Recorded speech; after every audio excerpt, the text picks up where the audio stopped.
Good morning friends, আমি অস্মিতা তোমাদের বন্ধু চলে এসেছি আবার একটা ছোট্ট নতুন ব্লগ নিয়ে।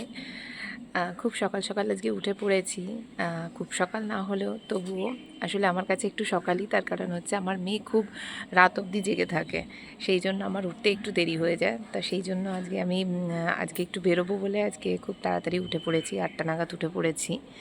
তো আজকে অ্যাকচুয়ালি আমাদের একটা নেমন্তন্ন আছে, একটু দূরেই বলা যায় নেমন্তন্নটা। আমার বাড়ি ইছাপুর আর নেমন্তন্নটা আছে ভাটপাড়া।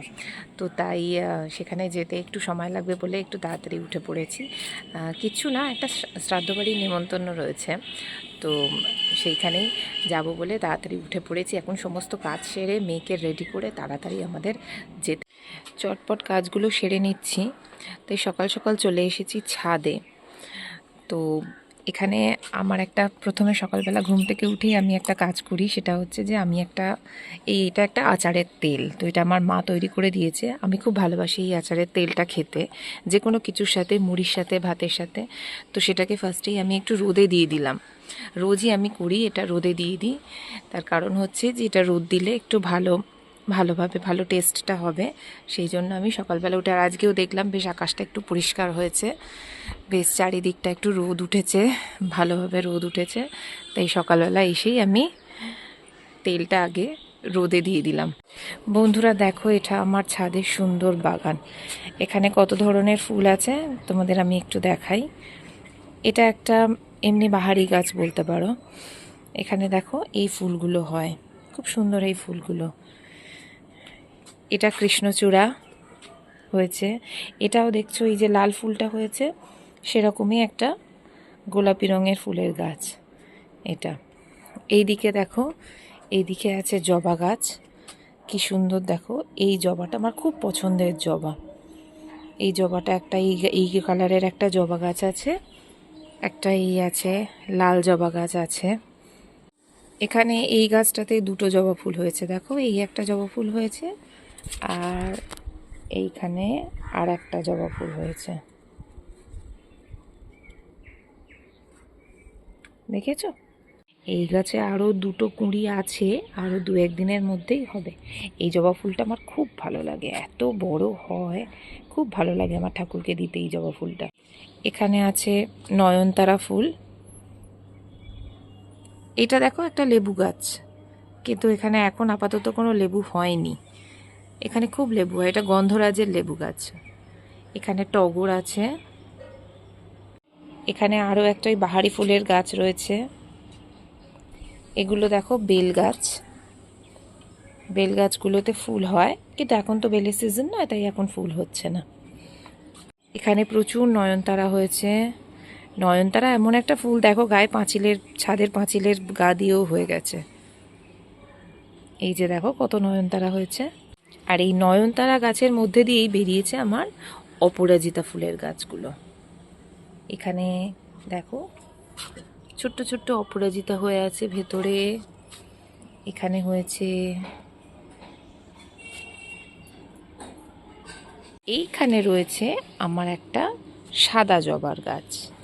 এই যে একটা ছোট্ট সাদা জবা উঁকি মারছে এখান দিয়ে। আর আপাতত এই গাছটাতে কিছু হয়নি। এই গাছটা অনেক বড়, এই টব থেকে এই এত বড় উঠেছে এই গাছটা, দেখো, দেখেছো? এইটা আমার একটা খুব প্রিয় জায়গা, তার কারণ আমি সকালবেলা ঘুম থেকে উঠেই রোজ এই ছাদে আসি। ছাদে এসে এই গাছগুলো দেখি, ফুলগুলো দেখি, আমার ভীষণ ভালো লাগে। সকালবেলা যখন আমি ঘুম থেকে উঠে ছাদে এসে এগুলো দেখি, মনটা পুরো আমার ফ্রেশ হয়ে যায়। এখানে একটা ছোট্ট সাদা নয়নতারা ফুল হয়েছে, এখানেও হয়েছে। এই গাছটা সবেমাত্র বসিয়েছি, আস্তে আস্তে হবে। আর এইখানেও 2-3টে গাছ বসানো আছে। এগুলো হচ্ছে কুন্দ ফুলের গাছ। এই গাছগুলো, এগুলো সব জানো তো এই বন্ধুরা, এই গাছগুলো, গাছে ফুলগুলো সমস্ত ডিসেম্বরে হবে, এখন না। এগুলো এখন থেকে বসানো আছে, এগুলো আস্তে আস্তে ডিসেম্বরে হবে। এখন ধরে যাবে, ধরে গিয়ে ডিসেম্বরে হবে। ঘোরা তো হয়ে গেল, কিন্তু এইবার যেতে হবে আমাকে তাড়াতাড়ি বাথরুমে, স্নান খাওয়া সেরে নিতে হবে। সে সেরে নিয়ে, কারণ রেডি হয়ে আমাকে তাড়াতাড়ি বেরোতে হবে। তার মধ্যে আবার মেয়ে উঠে পড়লেই ব্যাস, আগে মেয়েকে রেডি করব, তারপর আমি বেরোবো। তো সেরে নিয়েছি। এইবার প্রচুর জামা কাপড় কেচেছি। আমার রোজই প্রচুর জামা কাপড় কাচার থাকে, কারণ আমার মেয়ে খুব ছোট, তো তাই ওর মানে প্রচুর জামা প্যান্ট পরে কাচার জন্য। সকাল সকাল স্নান সেরে নিয়ে এবার আমি জামা কাপড়গুলো মেলে দিতে হবে। তোমরা হয়তো ভাবছো যে আমি 8টায় উঠে বারবার সকাল সকাল বলছি কেন। আমার কাছে এটা সকালই, তার কারণ আমার মেয়ে এখনও পর্যন্ত রাত 2:30-3টের সময় ঘুমোতে যায়। ও খুব ছোট তো, কিন্তু ও এখনও পর্যন্ত মানে ওর সেই ছোটোবেলাকার অভ্যেসটা এখনও যায়নি। ও প্রচুর রাতে ঘুমোয়। তো সেই জন্য সারাদিন আমাকে সেই সারাদিনে জেগে থেকে, মানে সারাদিন আমি ঘুমোতে পাই না, তার উপর সারা রাত সেই 3টে পর্যন্ত জেগে থাকতে হয়। সেই জন্য আমার পক্ষে 8টাটা মানে খুব সকাল, জানো। আজকে বাইরে বেড়াতে কি যাব বলেছি, নেমন্তন্ন যাব বলেছি। আমার মেয়ে একদম তাড়াতাড়ি ঘুম থেকে উঠে পড়েছে। ও নর্মালি 11টা 11:30টায় ঘুম থেকে ওঠে। আজকে মাম্মা একদম 10টার মধ্যে উঠে পড়েছে, 10টা নাগাদ উঠে পড়েছে ঘুম থেকে। তো এইবার ওকে রেডি করতে হবে বন্ধুরা, রেডি করে আমাদের তাড়াতাড়ি বেরোতে হবে। আজকে আমার মেয়েকে আমি ব্রেকফাস্টে খাওয়াবো হচ্ছে দুধ চকোস। তো দুধ চকোসটা খেতেও মোটামুটি ভালোই বাসে, তার কারণ ওকে খুব একটা চিবিয়ে কষ্ট করে খেতে হয় না।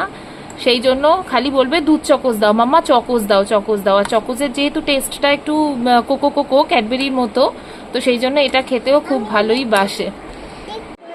মেয়েকে ব্রাশ করিয়ে নিলাম। ব্রাশ করতে ওর একটু আপত্তি হয়, তার কারণ হচ্ছে এখনও ঠিকঠাক মতো ব্রাশটা করতে পারে না, বড্ড ছোটো তো সেই জন্য। তো যাই হোক, ও আর সব থেকে মেন কী বলো তো, ও পেস্টটা না খেয়ে ফেলে। তো সেই জন্য ওর জন্য আলাদা করে বেবি পেস্ট আনা হয়েছে। তো ব্রাশটা করিয়ে নিয়েছি, মুখটাও ধুইয়ে নিলাম, এবার ওকে খাওয়াবো। ওকে তো দুধ চকোস খাইয়ে নিয়েছি। তো এইবার ঘর দোর পুরো একদম উলঢুল হয়ে আছে। তো একটুখানি বিছানাপত্রগুলো ঠিকঠাক করে নিই। এই যে দেখো বন্ধুরা, সমস্ত ঘর দোর একেবারে উলঢুল হয়ে আছে। তো এগুলো একটু ঠিকঠাক করে নিয়ে তারপরে রেডি হব। তো তানিশির ড্রেস ফাইনালি আমি রেডি করে ফেলেছি। আজকে আমি ওকে ভেবেছি এই ড্রেসটা পরিয়ে নেমন্তন্ন বাড়ি নিয়ে যাব, কিন্তু ও একেবারে কান্নাকাটি করতে আরম্ভ করে দিয়েছে। এই দেখো বন্ধুরা, আমার মেয়ে কিভাবে ওইখানে ওই দূরে গিয়ে দাঁড়িয়ে আছে, তার কারণ ও কাঁদছে আর বলছে না পরবো না। ওই ড্রেসটা কিছুতেই পরতে চাইছে না। এখন ওকে জোর করেই এই ড্রেসটা পরাতে হবে। এই দেখো বন্ধুরা, ফাইনালি আমি ওকে ড্রেসটা পরিয়ে দিয়েছি। কান্নাকাটি একটু করছিল, তারপরে ও মানে ও খুব করে অনেক কষ্টে ওকে পরিয়েছি, এবং ও ফাইনালি চুপ করে গেছে। ওর এখন ড্রেসটা পরে ওর খুব পছন্দ হয়েছে। এই দেখো বন্ধুরা, আমার মেয়ে ফাইনালি রেডি হয়ে গেছে, ওকে আমি সাজিয়ে দিয়েছি। এখনও দাঁড়িয়ে দাঁড়িয়ে খুব খুশি, এখনও দাঁড়িয়ে দাঁড়িয়ে খুব হাসছে। তো বন্ধুরা, আমরা ফাইনালি রেডি হয়ে গেছি, আমিও রেডি হয়ে গেছি, আমার মেয়েও রেডি হয়ে গেছে। তো এখন আমরা বেরোচ্ছি। তো আজকে এই পর্যন্ত এই ব্লগটা রাখলাম। আবার অন্য কোনো একদিন তোমাদের সাথে আবার অন্য কোনো ব্লগ নিয়ে চলে আসবো। ততক্ষণের জন্য টাটা।